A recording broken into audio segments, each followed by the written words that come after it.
Hello, hope you're having a wonderful week here. I'm Matthew, we're the Scoopes. So today I just wanted to do a quick little video on my 3 top picks for the best starting plants if you're just getting into growing your own vegetables and herbs. Number 1, radishes. Now I actually don't have any radishes in the ground just yet. We've done them a couple times though, and the biggest reason, my number 1 reason for suggesting this is because of how easy they are to grow and how fast they grow. So you get results relatively quickly. Keep in mind, when it comes to gardening, patience is a virtue. Stuff doesn't necessarily always grow overnight, okay? But that being said, radishes are actually pretty quick. They're easy. Aside from potential thinning, which if that's something you have to do, it's a great learning tool when it comes to that. There's not a whole lot that goes into it in regards to pruning. And so because of that, that makes the list. Now the next one is lettuce, specifically leaf lettuce. Now I actually have not grown head lettuce yet. It could be very easy to grow as well. I really don't know, so I can't mention that one, but leaf lettuce, I can. Not only just leaf lettuce, but also romaine. I don't have any romaine lettuce just yet, but I do have leaf lettuce that we just transplanted this weekend. Now it's still a little puny because it's still shocked, but I have found that lettuce, leaf lettuce anyway, does really well for us. This last season when we grew lettuce, we were able to continuously harvest off of it, and we didn't have to buy lettuce for sandwiches, salads, taco toppings for months. The interesting thing with leaf lettuce is you can harvest it in a manner that gets you multiple harvest from it. One of my favorite methods is when the lettuce is maturing, and you've got a good, decent, thing of lettuce going. You'll notice that as you follow the leaves, you start with your larger leaves on the outside, and they start kind of coming towards the center, and they get smaller and smaller. Now, if you continue to follow those, you get to the center, and you'll see like the small new growth. You can actually cut right across the top of that, so you're not cutting into the center, but you're cutting everything else right across. That center will regrow and you'll have more lettuce. The other thing, and you can do the same thing with romaine. I've done 2 different harvesting methods with romaine. The first one is just like I said, you cut it across the top, leaving just a little bit above the center new growth. The other method, which we've also done, is taking the larger leaves from the outside and you just keep harvesting those. Now it'll start to kind of grow looking almost like a stalk, but it'll keep going and you can just keep harvesting that for quite some time. So both work.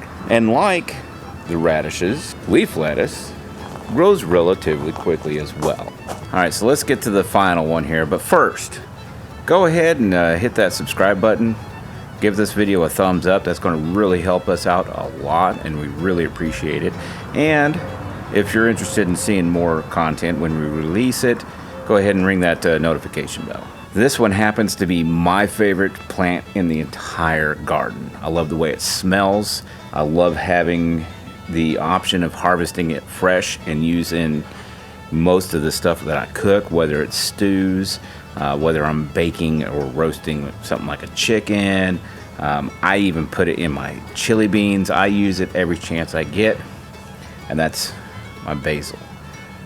This specifically is sweet basil. Anytime you mess with it, like even right now, because I've touched it, it starts becoming aromatic.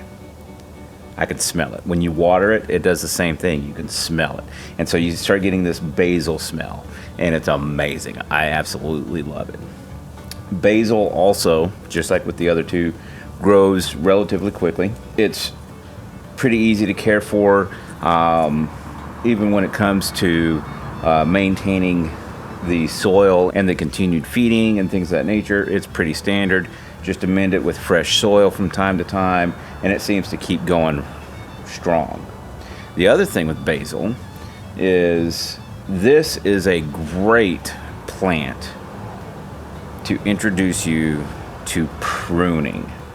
Like the sweet basil here will actually have little flowers like this here, and you can prune those off.